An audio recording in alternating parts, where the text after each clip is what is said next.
I canceled my mother-in-law's credit card when I caught her shopping with my wife's lover. I was at the city's most exclusive mall that Friday afternoon when I saw them together trying on designer watches at a jewelry store that cost more than most people's monthly salary. My mother-in-law, Patricia, swiped the supplementary card I'd given her 2 years ago for family emergencies.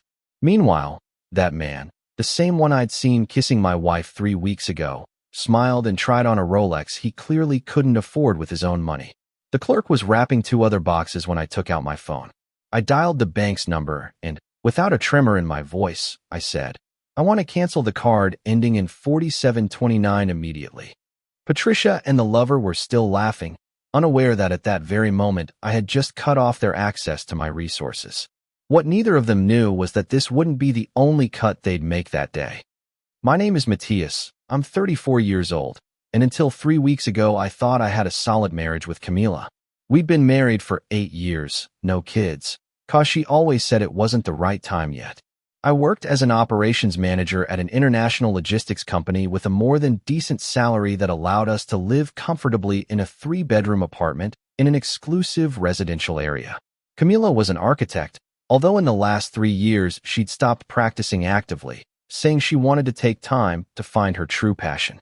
I supported her decision without question, trusting that this time would help her find what truly made her happy. How naive I was not to see the signs that were right in front of me all that time. The relationship with my mother-in-law, Patricia, was always complex. From day one, she made it clear that I wasn't good enough for her daughter. Camila deserves someone with more ambition, she told me at our engagement dinner in front of my entire family. My father-in-law, Roberto, was more diplomatic, but you could tell he followed his wife's every command without question. For years, I swallowed her disparaging comments about my job, my middle-class family, my common tastes, and my lack of refinement. All because I loved Camila and thought Patricia would eventually accept me. 2 years ago, when Patricia mentioned financial problems caused Roberto had lost his investment in a failed business, I offered her an additional credit card linked to my account, just for emergencies. I told her, wanting to show her I could be generous, that I cared about her family. She took it without a thank you, as if it were her natural right. Since then, every month I saw charges from expensive restaurants, spas, boutiques, but I never said anything. I thought it was my contribution to keeping family peace and proving my worth. I had no idea I was financing my own betrayal. It all started to fall apart 3 weeks ago. I'd returned early from a business trip to Monterey, cause the meeting was unexpectedly canceled. It was 3 in the afternoon when I arrived at the apartment, planning to surprise Camila. The place was quiet, but her car was parked downstairs, so I knew she was home. I went up the stairs to our bedroom and heard voices. At first, I thought she was on the phone, but then I heard a laugh that wasn't hers, a deep male laugh, followed by the unmistakable sound of kissing and moaning. My heart stopped. I opened our bedroom door, and there they were, Camila and a man I'd never seen before, in our bed, completely naked. Time froze. Camila looked at me with wide eyes, but I saw no remorse on her face. I saw annoyance, as if I'd interrupted something important. The other man, dark-skinned, muscular, about 30, just smiled smugly and slowly covered himself with the sheet I myself had bought for our anniversary. "Matthias," Camila said with a calmness that chilled my blood. "It's not what it looks like."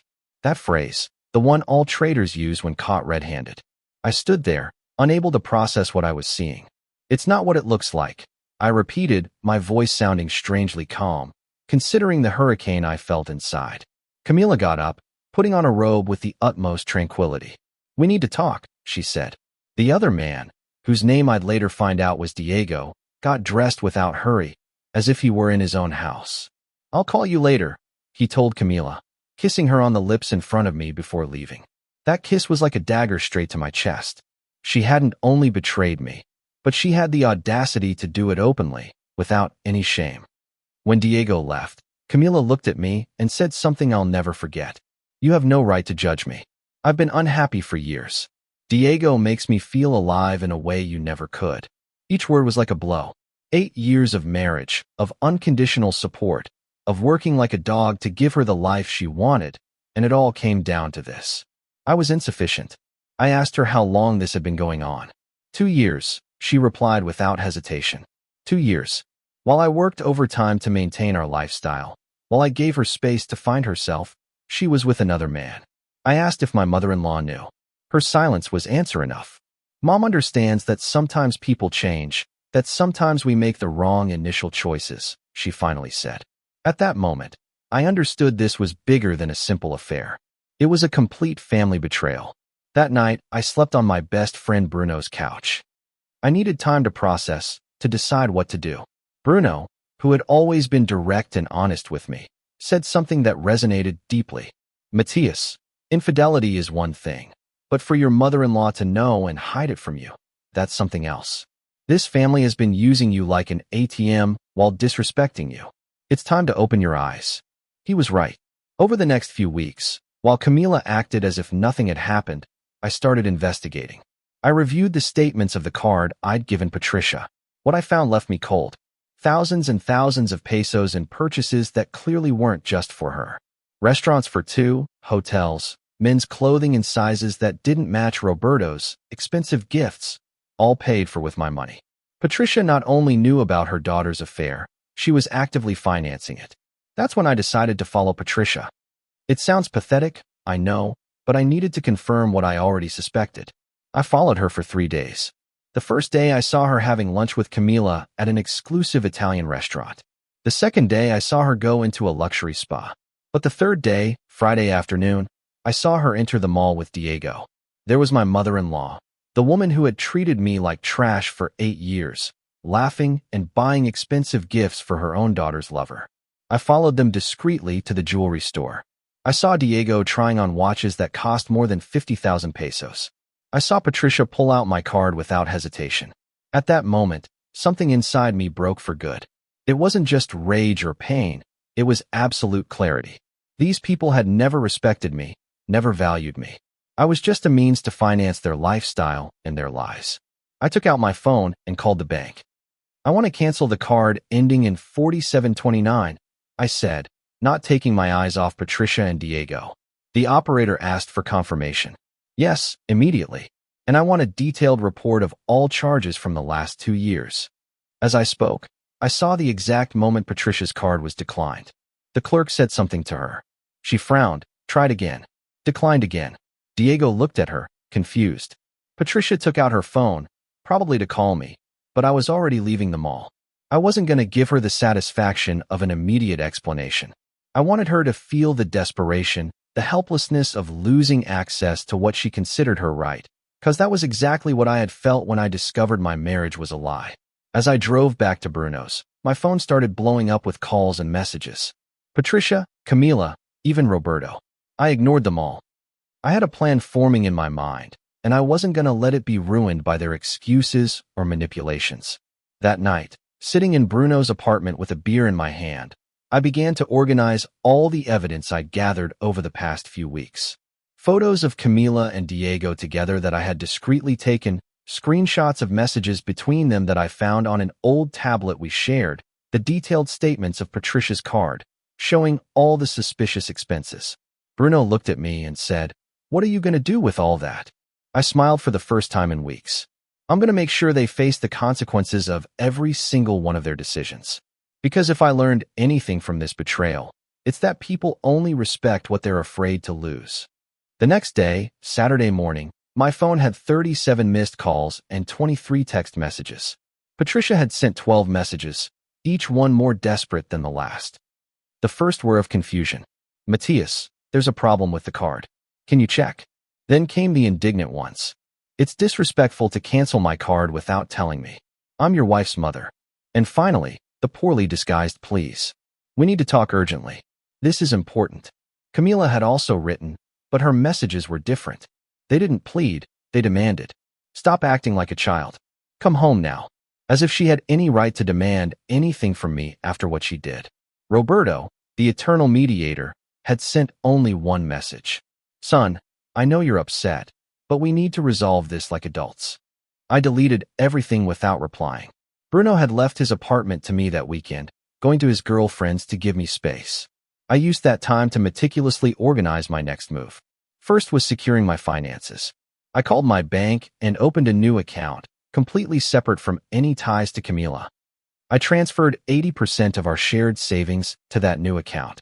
Legally, half was mine, but I took more because I knew lawyers would eventually be involved and I wanted resources for what was coming. Then I did something I should have done years ago. I reviewed all our monthly expenses.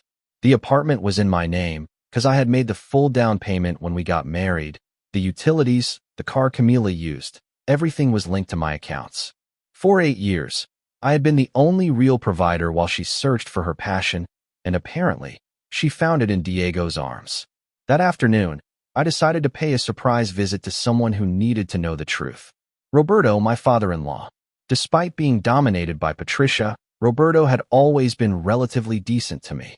He never openly defended me from his wife's disparaging comments, but at least he never actively joined in.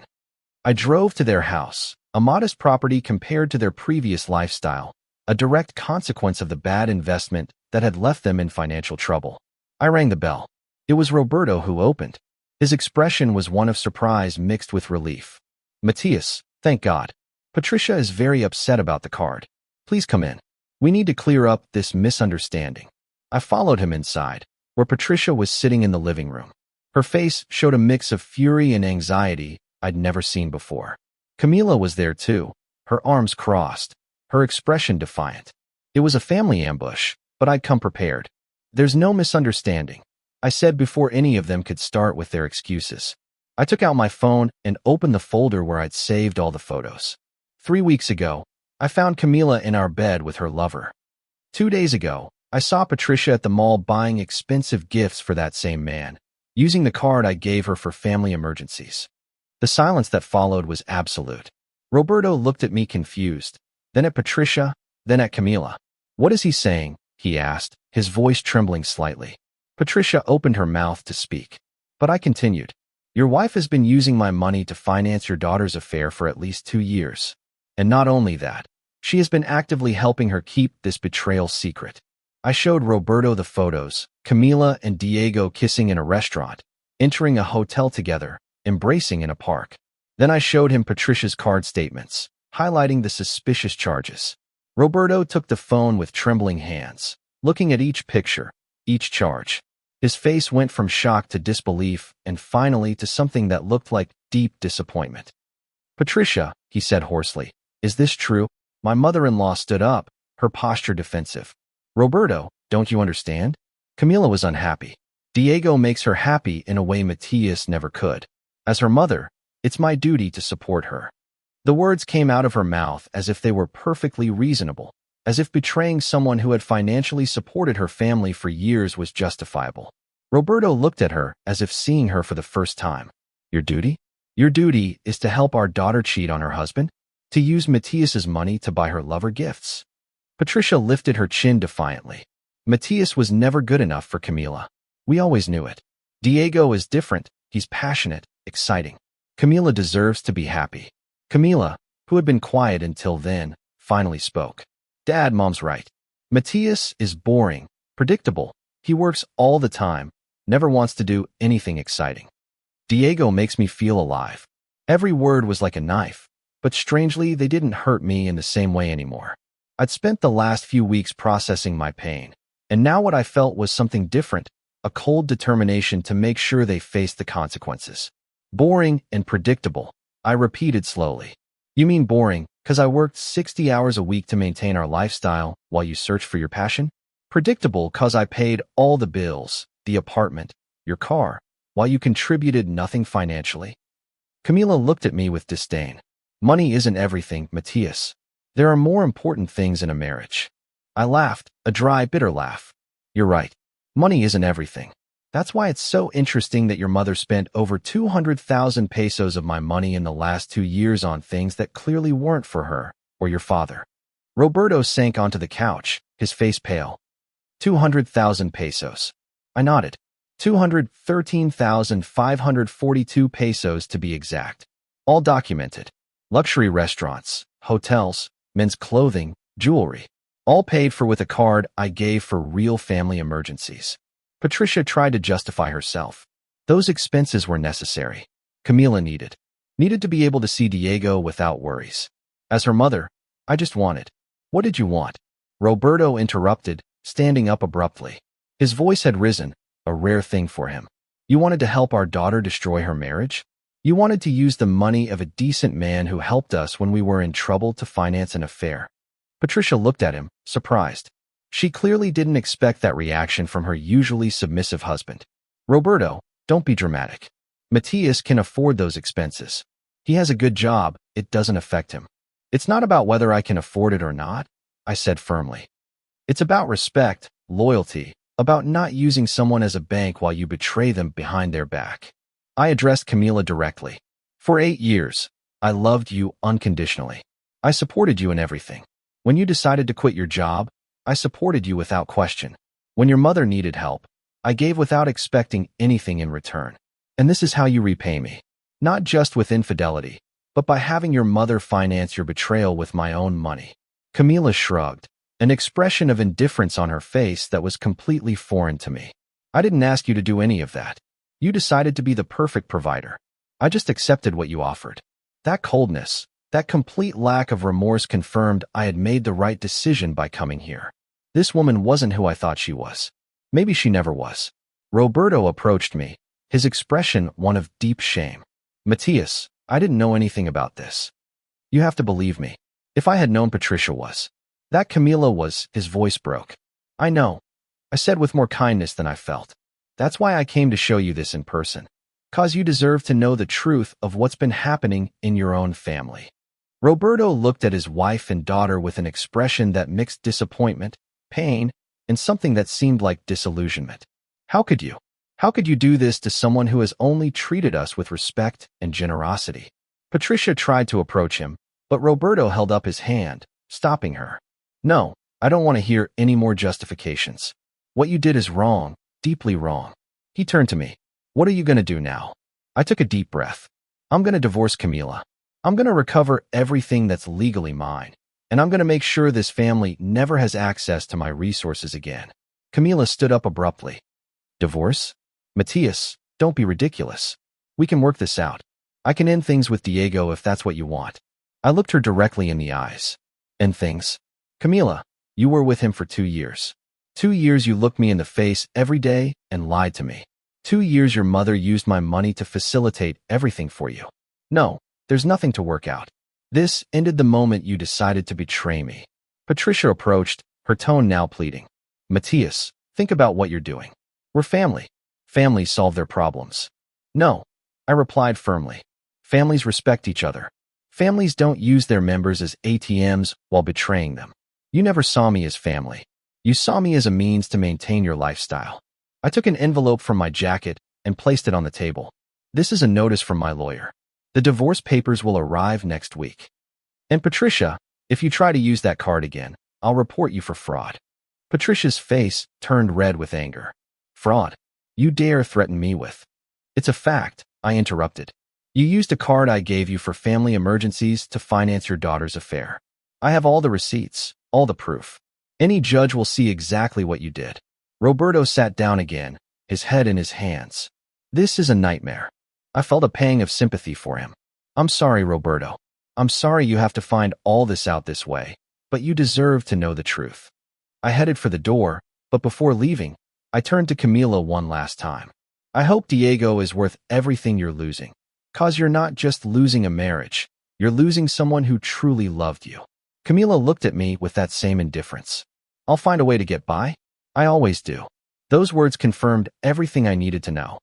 She had never valued anything we had. I left that house feeling strangely liberated. For years I had sought Patricia's approval. I had tried to be enough for Camila. Now I realized the problem was never me. The problem was a family that measured people's worth only by what they could get from them. As I drove back to Bruno's, my phone started ringing again. This time it was an unknown number. I hesitated, but finally answered. Matthias. It was a man's voice I didn't recognize at first. It's Diego. My body tensed immediately. What do you want? I need to talk to you in person. There are things you need to know about Camila and Patricia. His tone was serious, almost urgent. Why should I listen to anything you have to say? 'Cause maybe I'm not the only lover Camila has had, he replied. And 'cause Patricia has been lying to you about a lot more than just the affair. The silence that followed was heavy. I'll see you at the Milano Cafe in an hour. I finally said before hanging up. The Milano Cafe was moderately full when I arrived. It was a neutral, public place, perfect for a conversation I didn't want to have, but apparently needed to hear. Diego was already sitting at a table in the back, dressed casually in jeans and a black shirt. Seeing him there, the man who had been with my wife for 2 years, awakened in me a mix of rage and morbid curiosity. I sat across from him without a greeting, waiting for him to speak first. Diego looked me directly in the eyes, and I saw something I didn't expect. Genuine discomfort, maybe even a hint of guilt. "Thanks for coming," he said in a low voice. "I wasn't sure you would." "You have 5 minutes," I replied curtly. "After that, I don't want to see you ever again." Diego nodded and took a deep breath before he started talking. "I met Camila 2.5 years ago at a gym downtown," he began. "She approached me first. She was very direct about what she wanted. She told me she was married but unhappy, that her husband was boring, and she needed some excitement in her life. Every word was like a stab, but I remained silent, waiting for him to continue. At first, I thought it was just a temporary thing, an affair that would end soon. But then I met Patricia, and everything got weird." Diego paused, as if choosing his words carefully. "Patricia not only knew about us, she actively encouraged us, found us private places to meet, paid for things, bought us gifts. She said Camila deserved to be happy, and that you were too common for her daughter." I clenched my fists under the table, feeling the rage boil inside me, but I let him continue. "About 6 months ago, I started noticing strange things," Diego continued. "Camila would cancel plans with me without a real explanation. She'd disappear for days without answering my messages. When I asked her, she'd say she was with you, that she had to keep up appearances. But one time I saw her in a restaurant with another man, and it didn't look like a business lunch or anything casual. When I confronted her, she got really angry. She said he was just a friend, but I didn't believe her." Diego took out his phone and showed me some screenshots of conversations. In one of them, Camila was telling someone, "Diego is starting to be as demanding as Matias. I need space from both." My stomach turned reading that. "2 weeks ago, I hired a private investigator," Diego continued. "I thought I was being paranoid, but it turns out I wasn't. Camila has been seeing at least 2 other men besides me and you. One is a personal trainer from the same gym where we met. The other is an older businessman she met at some event." I stared at him in silence, processing what I had just heard.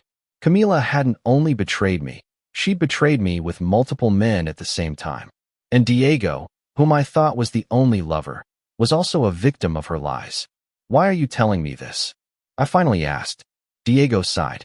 "'Cause after you canceled Patricia's card, she called me furious. She told me I was responsible for you finding out everything, that I should have gotten them the money they needed without involving you. I realized at that moment that for them, we're all just resources, tools to get what they want." He took out an envelope and slid it towards me. "This is everything my investigator found. Photos, dates, places. I thought you should have it for your divorce, and also cause, as strange as it sounds coming from me, I realized you're probably the only real victim in all this.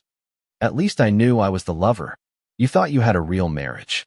I opened the envelope and found dozens of photos. Camila with different men in different places, dates spanning the last 2 years. One showed her kissing a muscular man in front of a gym. Another captured her entering a luxury hotel with an older, clearly wealthy gentleman. There were more. Camila dining with a young guy in an exclusive restaurant. Camila hugging someone different in a park. Camila leaving a cheap motel with another man. It was overwhelming. "There's something else too," Diego said, his voice more serious. "The investigator found out that Patricia has been receiving money from some of these men. Apparently, she contacts wealthy men, introduces them to Camila, and then receives gifts or compensation for facilitating the meetings." I looked at him in disbelief. "Are you saying my mother-in-law has basically been prostituting her own daughter?" Diego shrugged. "I don't know if I'd call it exactly that, but yes. Basically, she's been using Camila to get money from different men, and Camila seems to be completely on board with the arrangement." I leaned back in my chair, feeling as if the floor had opened up beneath my feet. This was worse, much worse than I had imagined. I hadn't just been betrayed. I had been part of a systematic scheme of manipulation and deceit. "Is there anything else you need to know?" Diego continued, his expression now somber. One of those men, the older businessman, is named Mauricio Trevino. He owns several luxury car dealerships. Apparently, he and Patricia have some kind of arrangement. He gives Patricia money. Patricia facilitates his access to Camila, and Camila, well, you know. I felt nauseous. And Camila knows her mother is getting money for this? Completely, Diego replied. In fact, according to the investigator, sometimes it's Camila who asks Patricia to find specific men with money, men who can buy her expensive things, take her to exclusive places, all while you paid all her bills and maintained the home. The pieces started to fit. That's why Camila always had new clothes, despite not working. That's why there were always gifts from friends that appeared out of nowhere. That's why Patricia was so involved in Camila's life, always protecting her, always justifying her actions. Why are you telling me all this? I asked again, still distrusting his motives. Diego sighed. Because I realized I was used too. Patricia promised me things. She told me if I kept Camila happy, she would make sure I had access to her social circle, to business opportunities. I work as a personal trainer. I don't earn much, so I fell for her promises. But after you canceled that card, Patricia made it very clear that I was nothing to them, just another man they could take advantage of. He ran a hand through his hair, visibly frustrated. Also because I think what they're doing is wrong. I was an accomplice to an affair, and that's bad enough, but this goes beyond that. This is systematic manipulation, using people as objects, and I don't want to be a part of it anymore. I put the envelope with the photos in my jacket. Thanks for this, I said, though the words were difficult. I know it doesn't change what happened between you and Camila, but at least it gives me a complete picture of who I was really married to all these years. Diego nodded. There's one last thing. The investigator also found something about Roberto, your father-in-law. I looked up quickly. What about him? Apparently, the investment he lost 2 years ago, the one they told you was a bad deal, wasn't exactly like that.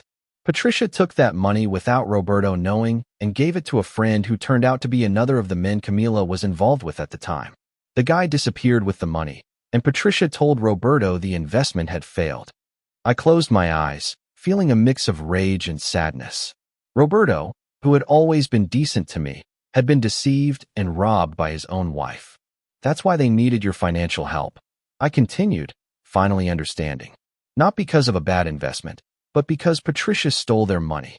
Exactly, Diego confirmed. And when you offered help with the credit card, Patricia saw a perfect opportunity, a new financial resource she could use without Roberto finding out or questioning the expenses. I stood up, suddenly feeling exhausted. Thanks for the information, Diego. Really. He stood up too. Matthias, I know you probably hate me, and I get it. But I want you to know that if I had known all this from the beginning, I never would have gotten involved.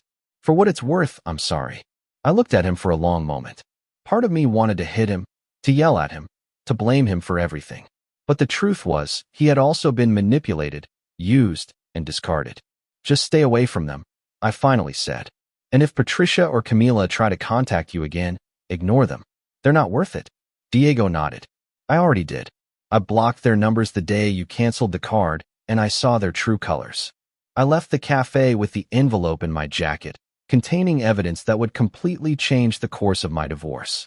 But beyond that, I now had something more valuable, the complete truth.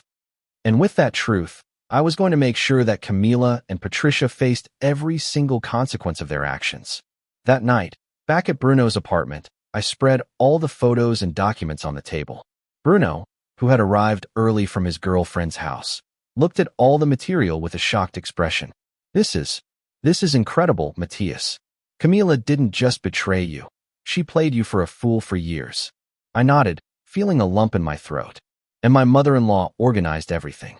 She practically prostituted her own daughter and used me to finance her schemes. Bruno sat next to me. What are you going to do with all this information? I looked at the photos again, feeling rage, pain, and determination mix in my chest. I'm going to destroy their little family business. I'm going to make sure every person who needs to know the truth knows it. And I'm going to divorce Camila in a way that leaves her with nothing. Bruno smiled slightly. That's my friend.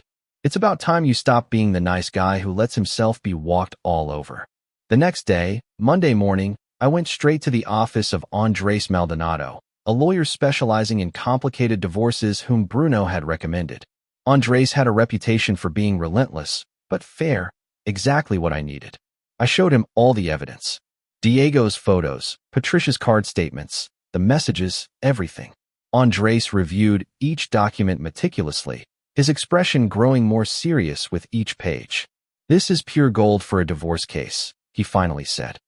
"With this evidence, you can not only divorce for infidelity, you can argue that Camila committed economic fraud by being supported under false pretenses while having multiple extramarital relationships." I explained everything.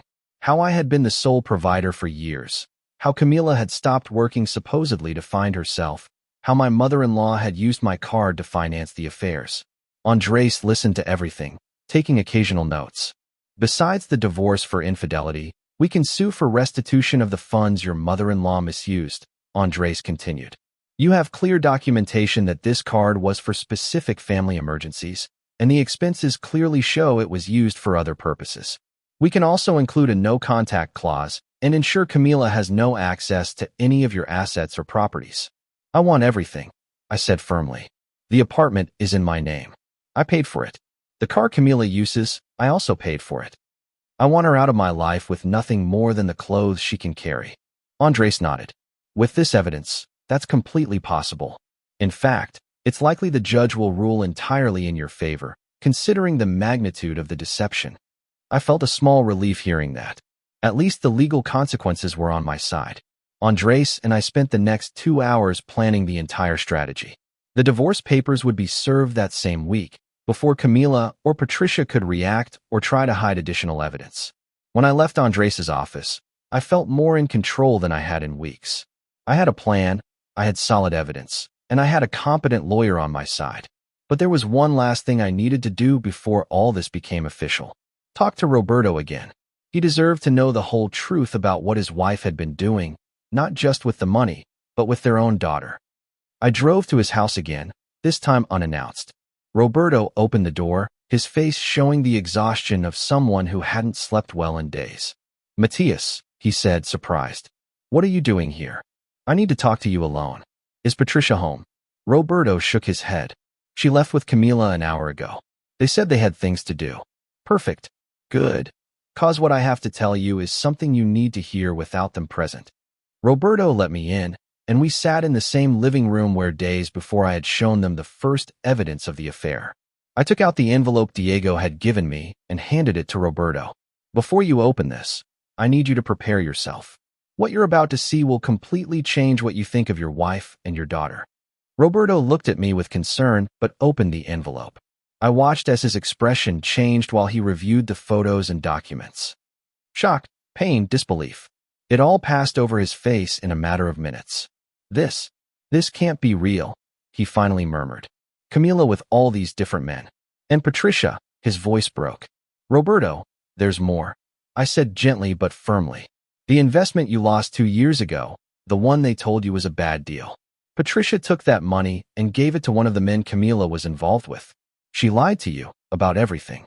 Roberto sank heavily onto the couch, the photos falling from his hands to the floor. My own wife. My own daughter. Tears started rolling down his cheeks. It was painful to see a man break down like that, but he needed to know the truth. "I also found out Patricia has been receiving money from some of these men," I continued. "Basically, she's been using Camila to get money, connecting her with wealthy men and receiving compensation for it." Roberto looked up at me, his eyes red and swollen. "Why? Why would they do something like that?" "I don't know," I answered honestly. "Maybe out of greed. Maybe out of some twisted sense that Camila deserves a luxurious lifestyle without working for it. But what I know is that they have been lying to you and using you for years, just like they did to me." Roberto covered his face with his hands, his shoulders shaking with silent sobs. I felt bad for him. Despite everything, Roberto had always been a decent person trapped in a toxic family. "What am I going to do?" he finally asked, his voice broken. "That's up to you," I replied. "But I would recommend you talk to a lawyer too. Patricia stole from you, lied to you, and used your resources to facilitate behaviors that destroyed my marriage to your daughter. You deserve better than that." Roberto nodded slowly, still processing all the information. "I always knew Patricia was difficult, controlling, but I never thought she was capable of something like this." People can surprise us in the worst ways, I said.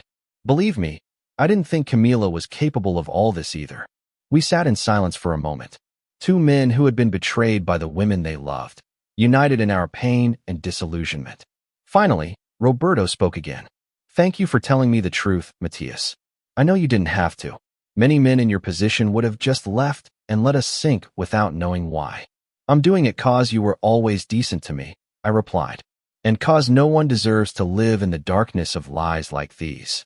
I gave him the name and number of Andres, my lawyer. If you decide to take action against Patricia, this man can help you. He's good at what he does. Roberto took the card with trembling hands. I'll think about it. I stood up to leave, but before I reached the door, Roberto called me. Matthias, I'm sorry. I'm so sorry my family did this to you. I turned to him. Thank you, Roberto, but you're not responsible for their actions. You're only responsible for what you do from now on. With those words, I left the house, leaving Roberto with the weight of the truth he had just received. As I was driving back, my phone rang. It was Andres. The papers are ready. Do you want them served to Camila tomorrow? Yes, I replied without hesitation. It's time for this to officially end. On Tuesday afternoon, exactly at 3 p.m., a process server knocked on our apartment door. I was at Bruno's office, working remotely from there to avoid any awkward encounters, but I had installed a new security camera at the apartment entrance days before, precisely for this moment. From my laptop, I could see everything in real time. Camila opened the door, still in her pajamas despite the time, her hair disheveled, and an expression of annoyance on her face. The server handed her a large envelope and asked her to sign for it. I watched Camila scribble her signature without really paying attention, probably thinking it was some package or routine mail.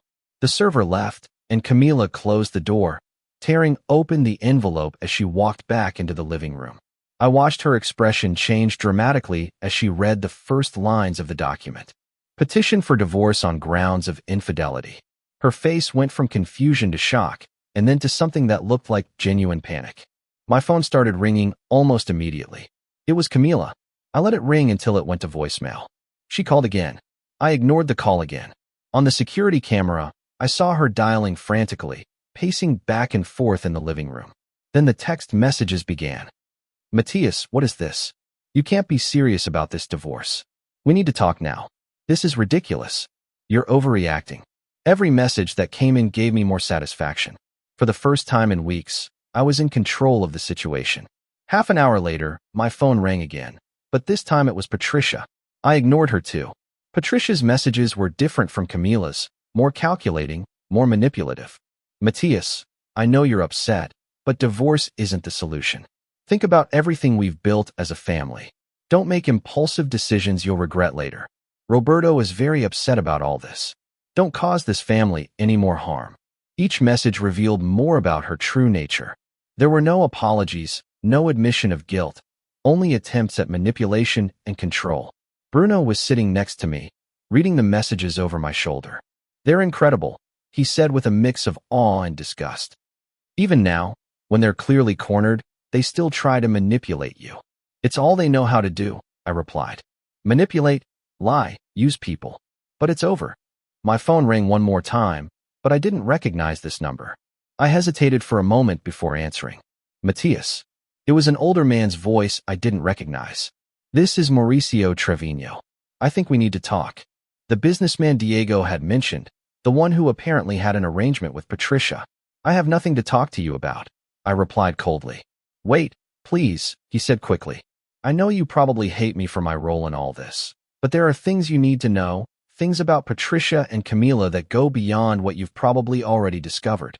His tone sounded urgent, almost desperate. I have 5 minutes, I finally said. Talk. Mauricio took a deep breath before he began. I met Patricia about 1.5 years ago at a charity event. She approached me, very friendly, very charming. She told me she had a beautiful daughter who had just gotten out of a difficult marriage and was looking to meet successful, mature men. I felt nauseous hearing this. Patricia had been actively marketing Camila while she was still married to me. I believed her, Mauricio continued. Patricia introduced me to Camila. We had dinner together several times, and eventually Camila and we had a relationship.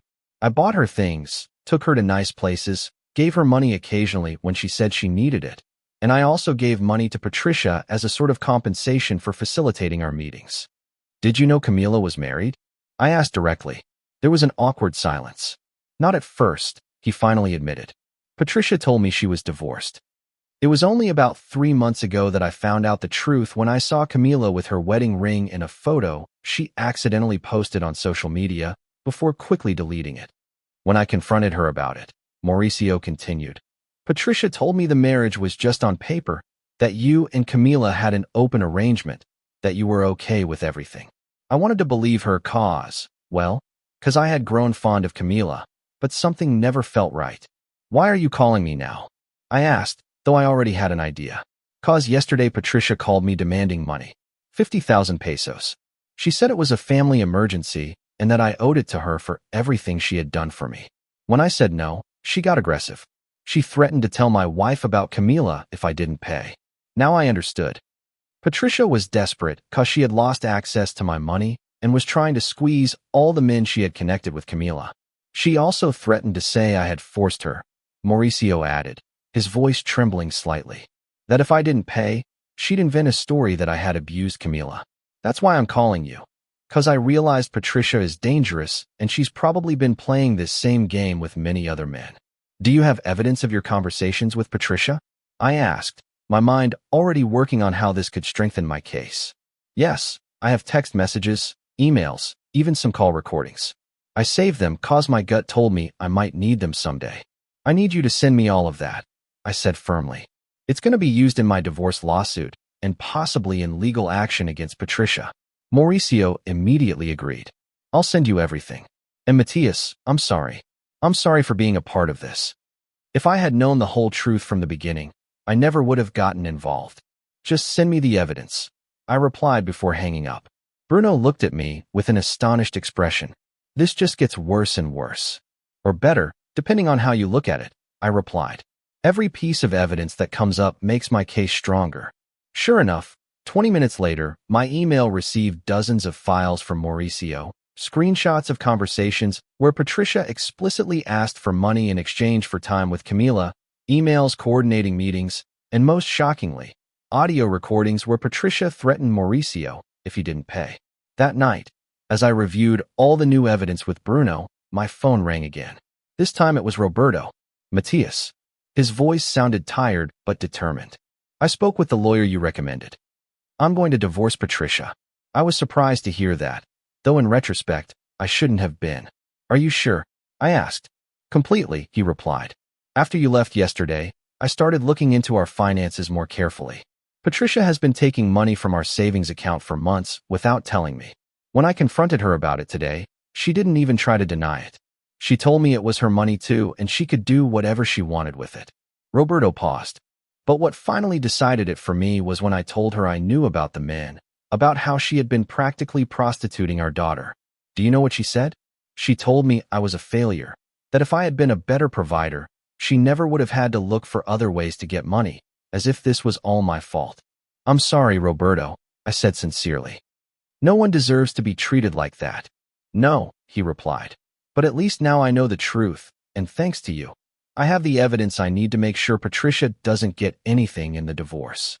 The next day, Wednesday, I received an unexpected call from my sister-in-law, Camila's younger sister, Andrea. Andrea was 25 and lived in Guadalajara, working as a teacher. She had always been the most level-headed of the family, very different from Camila and Patricia. Matthias, she said when I answered, her voice sounding distressed. I just found out everything. Camila called me crying, telling me you're unfairly divorcing her. But then I spoke to Dad, and he told me the real truth. Andrea, I'm sorry you have to be in the middle of all this, I said. Don't apologize, she replied firmly. Camila and Mom are the ones who should be apologizing. I'm horrified by what they did to you, and even more horrified to find out my own mother has been. God, I can't even say it. It's disgusting. I felt a strange relief hearing her support. I need you to know something, Andrea continued. Not all the family is on their side. I support you completely, and several of our aunts, uncles, and cousins do too. After Dad told them what really happened, Mom is trying to control the narrative, telling everyone you're the bad guy, that you were the one who was unfaithful, but no one believes her after Dad showed the evidence.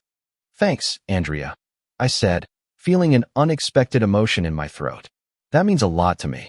I also want you to know that if you need me to testify or declare anything in the divorce, I'm willing to do it. A while ago, Camila confessed things to me that I didn't fully understand at the time, but now they make sense. Things about how Mom encouraged her to look for men with money, about how she had to make sure you never suspected anything. I thought they were just silly conversations between them, but now I realize it was more serious. This information was valuable.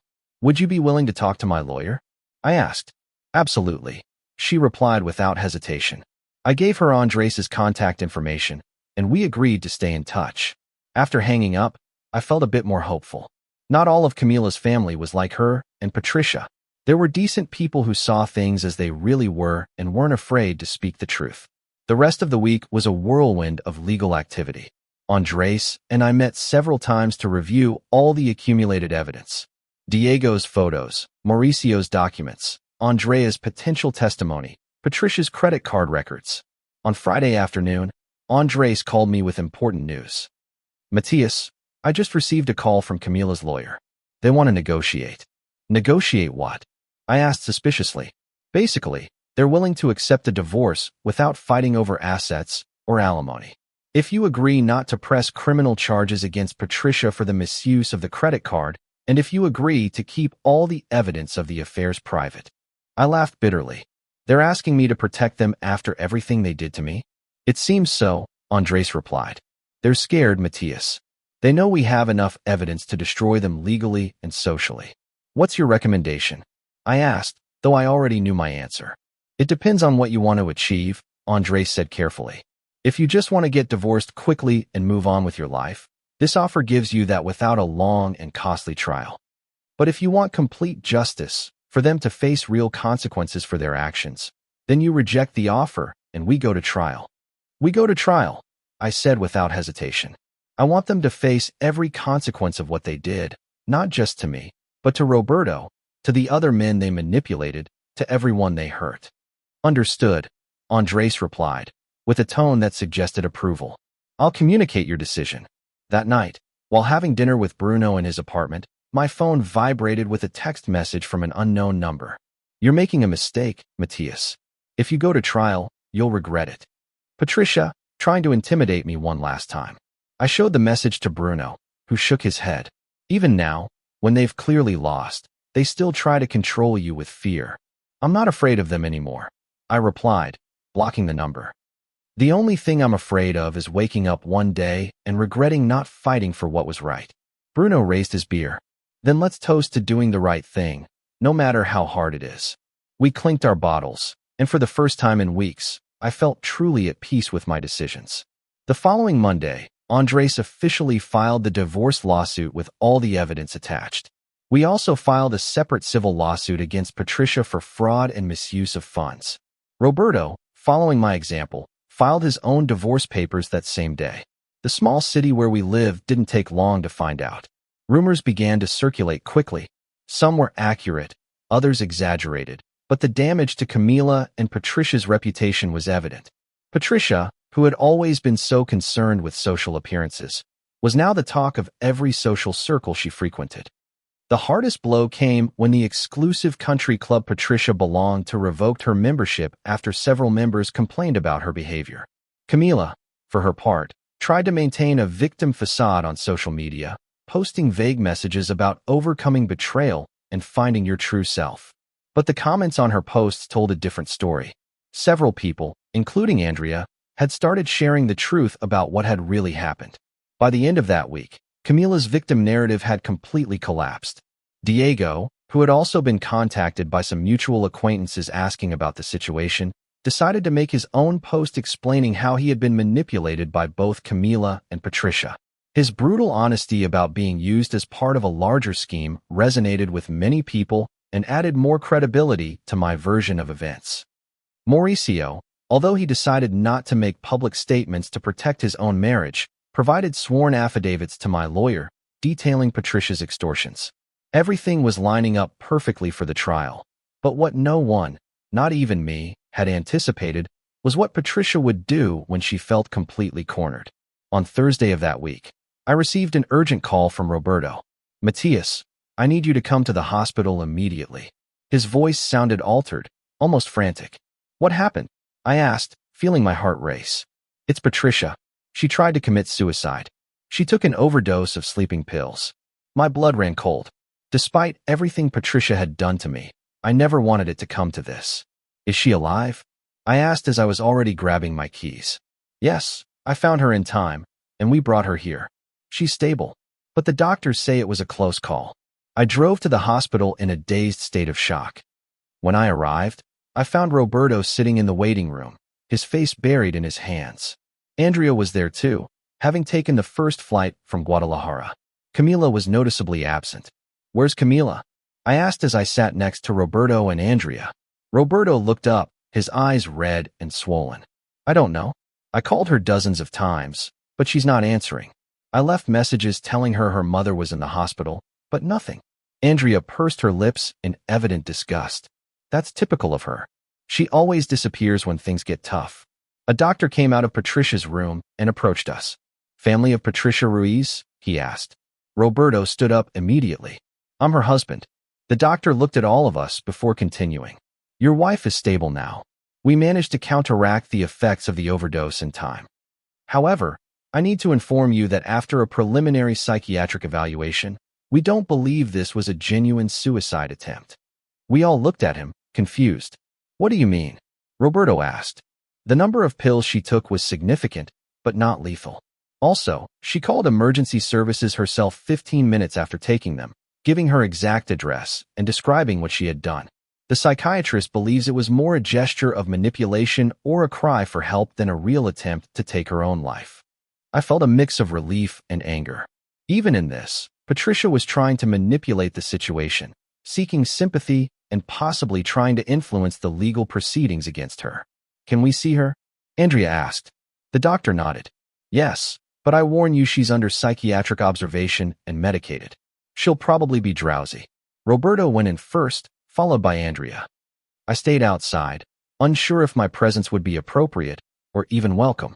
But Andrea came out after a few minutes and motioned for me to come in. She's asking for you, she said with a serious expression. You don't have to if you don't want to, but I think maybe you should hear what she has to say. I entered cautiously. Patricia was lying in the hospital bed, connected to several monitors. She looked small, vulnerable, very different from the dominant, controlling woman I knew. When she saw me, her eyes filled with tears. Matthias, she said in a weak voice, thank you for coming. I stood near the door, keeping my distance. The doctor says you're going to be okay. Patricia closed her eyes for a moment. I don't know if I want to be okay. I've ruined everything. My marriage, my relationship with my younger daughter, my reputation, everything. Yes, you did, I said without emotion. I wasn't going to give her the easy comfort she was probably looking for. But those were your decisions, Patricia. No one forced you to do the things you did. I know, she whispered. I know there's no excuse for anything I did, but I need you to understand. I need you to know why. I crossed my arms, waiting. Patricia took a deep breath before continuing. When I was young, I married Roberto, because I thought he would be successful, that he would give me the life I wanted. For years, it was like that. We had money, social standing, everything that mattered to me. But then Roberto lost money in bad investments, and suddenly everything I had built was falling apart. She paused as if the words were difficult. When Camila married you, I saw an opportunity. You were stable. You had a good job. You could maintain the lifestyle Camila expected. But I also saw that Camila wasn't happy. Not in the way I thought she should be happy. She wanted excitement, passion, things that you, with all your work and responsibility, couldn't give her. So you decided to facilitate her affair, I said in a harsh voice. Not right away, Patricia replied. At first, I just listened to her complain. I offered motherly advice. But then she met Diego, and I saw how she lit up when she talked about him. And I thought if she could have both your stability and the excitement with Diego, then everyone would win. You would have your presentable wife, she would have her happiness, and I could continue to keep up the appearances of a perfect family. I stared at her, incredulous at her twisted logic. And the money, the expensive gifts for Diego and the other men, that was also to keep up appearances? Patricia had the decency to look ashamed. That That got out of control. At first, it was just to help Camila, but then I realized there were men willing to pay for access to her, and I needed that money cause Roberto couldn't give it to me. So you prostituted your own daughter, I said with disgust. Tears began to roll down Patricia's cheeks. When you put it like that, it sounds monstrous, but I never saw it that way. I thought I was being smart, using the resources we had available. I wasn't a resource, Patricia. I was your son-in-law. I was someone who loved your daughter and who helped you when your family needed it. And you used me, lied to me, and financed my own betrayal with my own money. Patricia sobbed openly. I know that now, I know, and I hate myself for it. That's why I took those pills, because I finally realized what I had become, and I couldn't live with it. But you didn't take enough pills to actually kill yourself, I pointed out. And you called emergency services almost immediately. So tell me, Patricia, was this another attempt at manipulation? Did you think if you played the suicide card, I would drop the lawsuits? That people would feel sorry for you instead of judging you? Patricia looked me directly in the eyes, and at that moment, I saw something I had never seen in her before. Genuine honesty. Maybe part of me thought that. I don't know. I was desperate, terrified of losing everything. But I was also really scared of what I had become, of looking in the mirror and seeing a monster looking back at me. We sat in silence for a long moment. Finally, I spoke. I'm not going to drop the lawsuits, Patricia. You're going to face the legal consequences of your actions. But I hope you also seek real help, psychological help, because there's clearly something deeply broken in the way you see the world and the people in it. Patricia nodded weakly. Will you ever be able to forgive me? I don't know, I answered honestly. Maybe someday, when enough time has passed, and when you've shown with actions, not with words, that you've really changed. But that day is not today. I left the room feeling a strange mix of emotions. Part of me felt a small amount of compassion for Patricia, seeing her world fall apart. But most of me was still angry, hurt, and determined to make sure justice ran its course. Outside, I found Roberto talking to Andrea in a low voice. How was it? Andrea asked when she saw me. Complicated, I replied. She admitted everything, but I'm not sure if it was out of genuine remorse or self-pity. Roberto sighed deeply. The psychiatrist wants to keep her here for observation for at least 72 hours. After that, he'll recommend an outpatient treatment program. Are you still going ahead with the divorce? I asked directly. Roberto nodded without hesitation. Yes. What Patricia did didn't just affect you, it affected all of us. Andrea, Camila, myself. She destroyed this family's trust, and there's no way to rebuild that. Andrea took her father's hand. You did the right thing by confronting her, Dad, and you're doing the right thing now.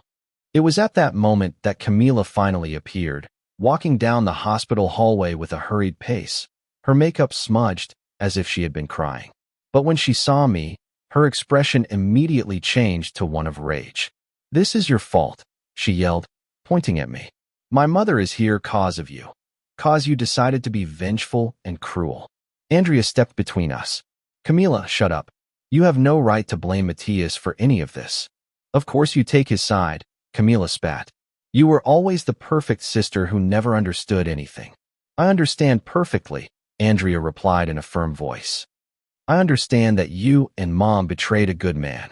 I understand you used him as a bank while you cheated on him. And I understand that now, when you're finally facing consequences, you're trying to play the victim. Camila looked at her with hatred. You don't know anything about my marriage, about what I had to endure. What you had to endure. I repeated in disbelief. Camila, I worked 60 hours a week to give you the life you wanted. I supported you when you quit your job. I paid all the bills while you found yourself. What exactly did you have to endure? I had to endure your boredom, Camila screamed. Your predictability, your lack of passion. Do you have any idea how suffocating it was to be married to you? Then you should have left me, I replied in a cold voice. You should have had the decency and respect to end our marriage before you went off with other men. But you didn't, 'cause you liked my money too much, didn't you? You liked the apartment I paid for, the car I bought, the lifestyle I financed. Camila opened her mouth to respond, but Roberto interrupted her. That's enough, Camila. Go see your mother and stop making scenes in the hospital. Camila looked at all of us with contempt before storming into Patricia's room. Roberto apologized. I'm sorry, Matthias. I don't know what happened to my daughter. I don't recognize her. Maybe, I said softly. This is who she always was, and we just never wanted to see it. The following weeks were a whirlwind of legal proceedings. Patricia was discharged from the hospital on the condition that she attend intensive therapy. Roberto proceeded with his divorce, and with all the documented evidence, his lawyer predicted a favorable outcome for him. My own divorce was moving forward quickly. Andres had presented all the evidence of Camila's multiple affairs, Patricia's misuse of funds, and the testimonies of Diego, Mauricio, Andrea, and others. Camila's lawyer tried to argue that she deserved a share of the apartment and my savings. But with all the evidence of her conduct, the preliminary judge indicated it was unlikely she would receive anything significant. Camila tried to contact me several times, alternating between pleas and threats. Matias, please, don't do this to me. I'm going to be left with nothing. I swear I can change if you give me another chance. If you leave me on the street, you're going to have to live with that guilt. I ignored all the messages. Bruno had been my rock throughout this whole process, letting me stay at his apartment as long as I needed, listening to my rants on difficult days, celebrating with me on small victories. You know, he told me one night as we drank beer on his balcony, I always knew Camila wasn't good for you. There was something in the way she talked to you, as if you were never enough no matter how much you did. Why didn't you ever say anything? I asked. Bruno shrugged. 'Cause you were happy, or at least I thought you were. And it's not my place to judge my friends' relationships unless they ask me directly. But now, seeing you get your life back, seeing you stand up for yourself, I'm proud of you, brother. His words meant more than he probably knew. Finally, 6 weeks after filing the divorce papers, the day of the final hearing arrived. Andres had prepared me extensively on what to expect, what questions I might be asked, how to maintain my composure no matter what Camila or her lawyer said. When I entered the courtroom, I saw Camila sitting with her lawyer on the other side. She looked different, thinner, with dark circles under her eyes. For a brief moment, I felt a pang of something, pity, sadness for what could have been. But then I remembered all the lies, all the betrayals, and that feeling evaporated. The judge, an older woman of about 60 with a serious expression, reviewed all the documents before beginning. This is a divorce case filed by Mr. Matias against Mrs. Camila on grounds of infidelity. Mr. Matias, can you briefly explain the reasons for your petition? I stood up, my voice sounding firm despite my nerves. Your Honor, I discovered my wife in our bed with another man about 2 months ago. I subsequently discovered she had been having multiple extramarital relationships for at least 2 years, facilitated and financed in part by my mother-in-law using a credit card I had provided for family emergencies. The judge reviewed the evidence as I spoke. I see you have presented extensive documentation, photographs, bank statements, third-party testimonies. Does Mrs. Camila dispute any of this evidence? Camila's lawyer stood up. Your Honor, my client admits there was infidelity in the marriage. However, we argue that Mr. Matias was emotionally negligent for years, which contributed to the deterioration of the relationship. Emotional negligence does not justify infidelity, the judge replied curtly. Do you have evidence of abuse or extreme negligence? No, Your Honor, but then that is not relevant to this case, the judge interrupted. What is relevant is that Mrs. Camila committed proven infidelity multiple times and that there was documented misuse of shared funds. Considering all the evidence presented, I rule in favor of Mr. Matias. Camila stood up abruptly. This isn't fair. He's taking everything from me. The judge looked at her sternly. Mrs. Camila, sit down. Mr. Matias has the right to divorce an unfaithful wife and to retain the assets that rightfully belong to him. The apartment is in his name. He made the full down payment and the monthly payments. The car was also purchased and paid for entirely by him. There is no legal basis for you to claim these assets. The judge continued, detailing the sentence. Divorce granted with no alimony for Camila. All shared assets divided equitably, with the majority going to me, given that I had been the main provider during the marriage, and a no-contact order for 6 months to give both parties space to move on. When I left the courthouse, I felt as if a huge weight had been lifted from my shoulders. 8 years of my life with Camila had officially ended, and although there was pain in that, there was more relief. I was free from the lies, the manipulation, the living with someone who never truly valued me. That night, Bruno organized a small celebration at his apartment. Andrea came too, having taken a few days off to support me during the hearing. Roberto sent me a congratulatory message, saying his own divorce was progressing well and that Patricia had started attending therapy regularly. "So, what's next for you?" Andrea asked as we toasted with champagne. I thought about the question. Honestly, I don't know. Get my life back, I guess.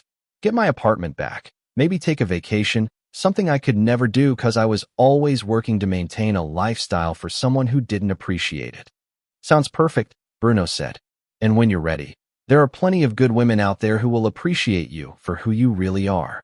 I smiled. Maybe, but for now, I'm fine on my own. I need to rediscover who I am outside of that marriage. And it was true. For the first time in years, I felt like myself again. Not the Matthias who was constantly trying to be enough for Camila and her family. Just Matthias, with my own interests, my own life, my own dreams.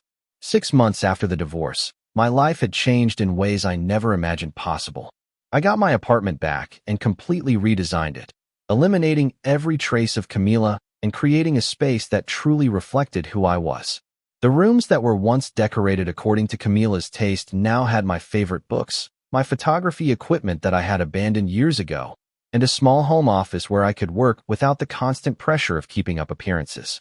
I even adopted a dog, a black Labrador I named Max, something Camila had never allowed, cause dogs were too dirty for an elegant apartment. Max quickly became my most loyal companion, waiting for me every night when I came home from work and joining me on morning walks that gave me time to think and process everything I had been through. Work also improved significantly. Without the constant stress of my failed marriage, I was able to focus completely on my career for the first time in years.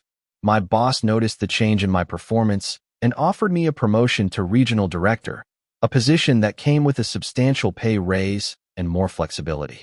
For the first time, that money was completely mine, without having to worry about financing someone else's lifestyle or the betrayals of a manipulative mother-in-law. I started saving seriously, investing in my own future, and even allowed myself some luxuries I would have denied myself before as unnecessary. I bought a motorcycle, something I had always wanted, but Camila had rejected as dangerous and immature. On weekends, Max and I traveled to nearby towns, exploring new places and rediscovering the simple joy of doing what I wanted without having to justify it or ask for permission. Roberto and I kept in regular contact. His divorce from Patricia was finalized 4 months after mine, and he too was rebuilding his life.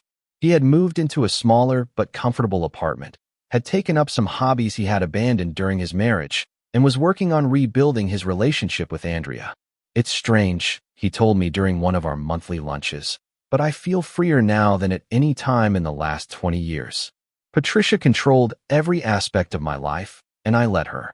Now, for the first time, I'm making my own decisions." I told him about my own similar experience, about how I had rediscovered parts of myself that I had buried to keep the peace in my marriage. We had become genuine friends, united not only by our shared history, but by a mutual respect that had never existed when we were family. Roberto even started dating a woman he met at a hiking club, someone completely different from Patricia, someone who valued him for who he really was. Andrea and I also became close. She visited the city regularly, and we would meet for dinner or just to catch up on our lives. She told me she had confronted Camila several times about her behavior, trying to make her understand the magnitude of what she had done, but Camila refused to accept any real responsibility. She still says you pushed her to do what she did, that if you had been more exciting or more attentive, she never would have needed to look elsewhere, Andrea told me with frustration during one of our dinners. It's like she lives in an alternate universe where she's the victim. I told her I wasn't surprised anymore. Some people never take responsibility for their actions, always finding ways to blame others for their own decisions. I had made peace with the fact that Camila would probably never understand the damage she caused, and that it wasn't my problem to solve.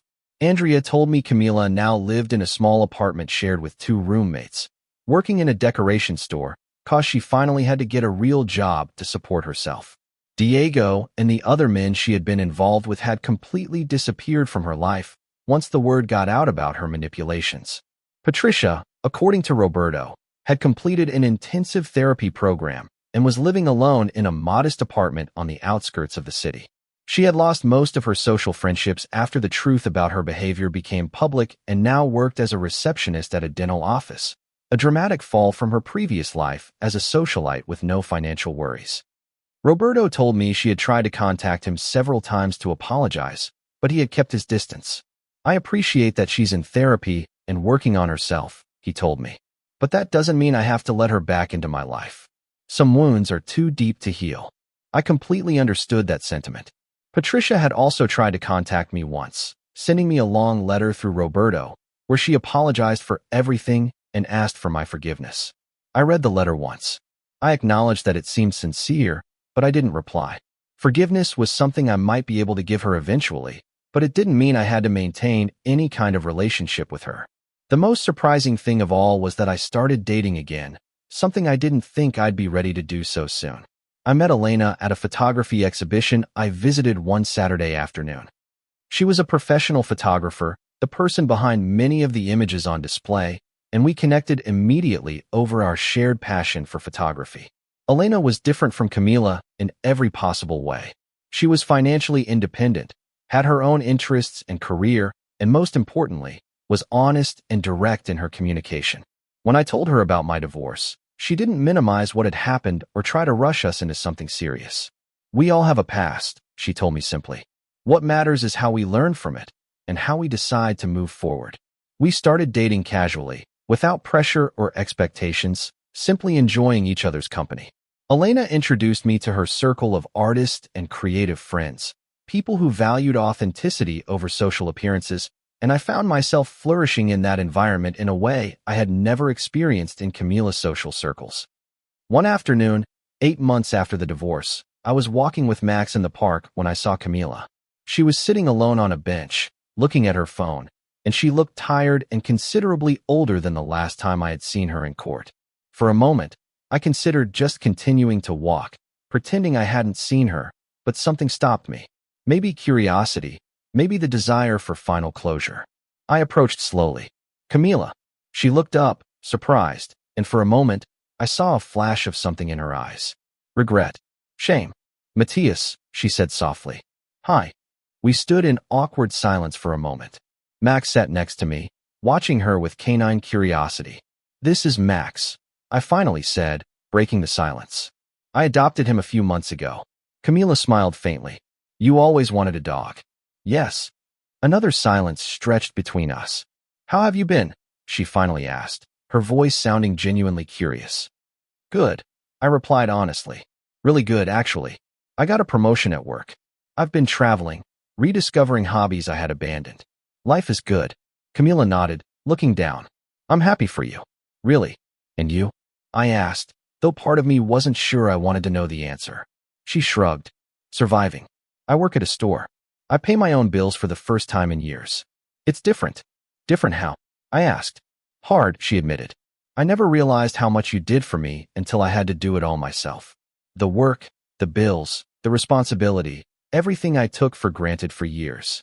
It was the first time I heard her admit something like that, acknowledge, even minimally, my contribution to our marriage. Your mom? I asked. In therapy, Camila replied.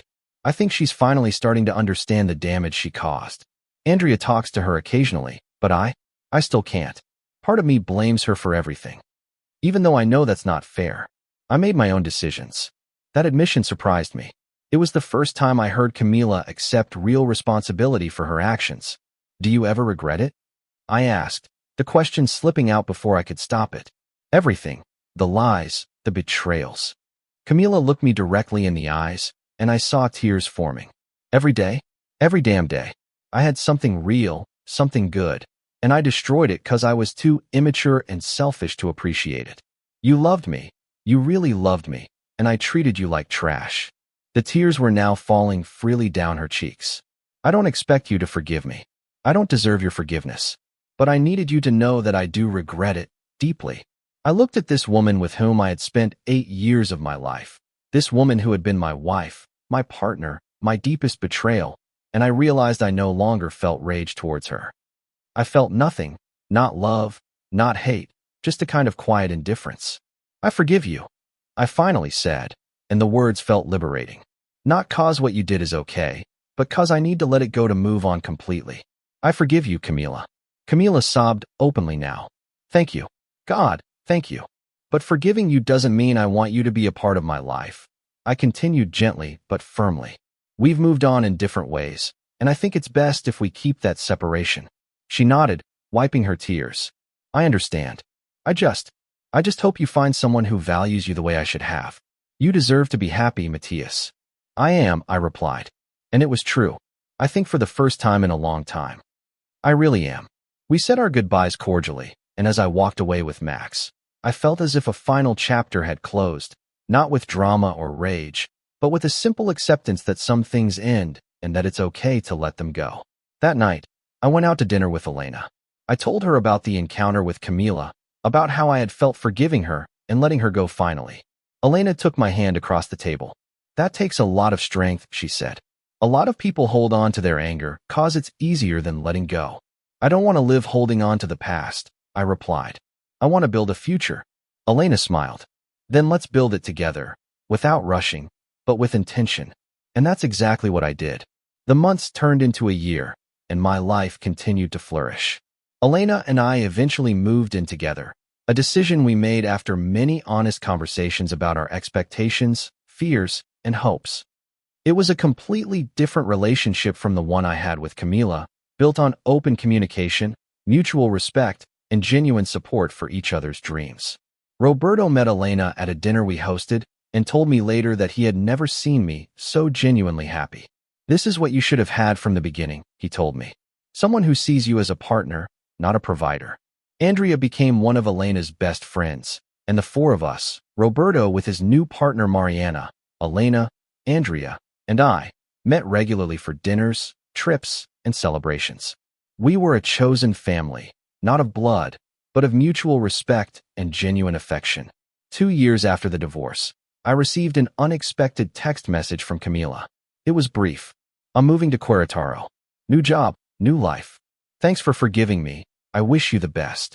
I replied simply, good luck with your new beginning. And that was it, the final closure we both needed.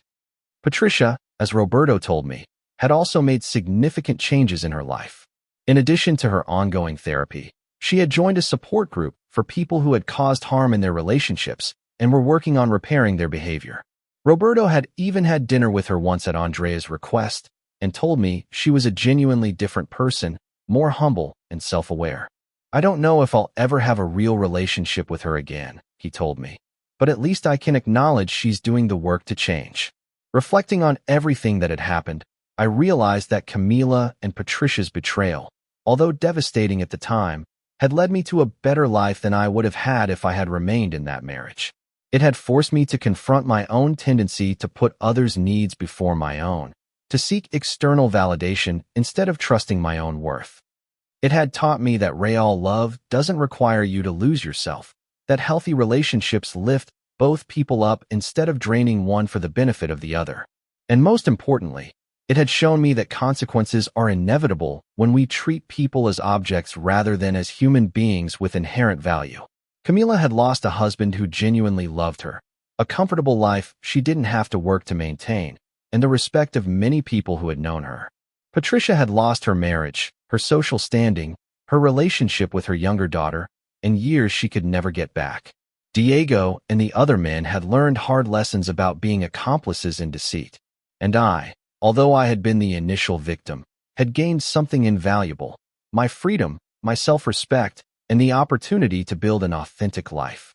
Today, when I look back at that Friday at the mall when I canceled Patricia's card, I see it as the first step in a journey of recovery and self-discovery that completely transformed my life. It wasn't easy.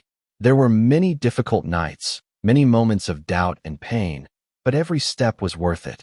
If there's one thing I learned from this whole experience, it's this: self-respect is non-negotiable. Actions have consequences, and sometimes the best way to love someone is to let them go. And that when you finally stand up for yourself, when you set boundaries and demand the respect you deserve, you're not being cruel or vengeful, you're being fair to yourself. We all deserve relationships that lift us up, that value us, that see us as complete human beings and not as means to an end. And if the people in your life can't give you that, then they don't deserve to be in your life.